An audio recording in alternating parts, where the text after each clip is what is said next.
По 30 април ќе се знае потенцијално новата цена на лебот. Тогаш заедничка средба ќе имаат преработувачите на брашно и пекарите заедно со заменик министерот за економија Маријан Ристевски и државниот пазарен инспекторат. Во овој момент ништо не можеме однапред да кажеме. Се зависи од средбата која во текот на оваа недела треба да ја одржиме. До тогаш цените остануваат на сегашното ниво. Изјави за телевизија Стар Горан Малишич од Мелничко-пекарскиот сектор при Стопанската комора на Македонија.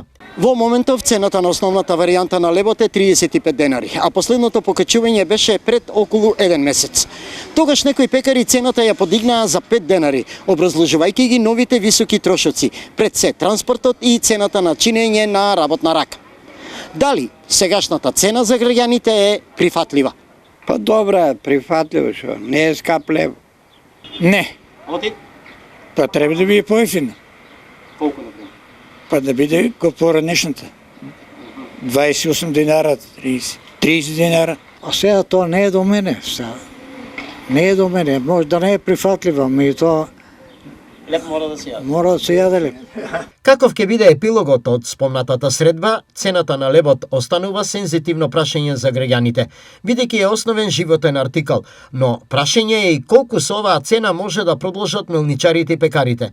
На сето ова доаѓа и прашањето кое во секој момент ќе го наметнат производителите на жито пред новата реколта.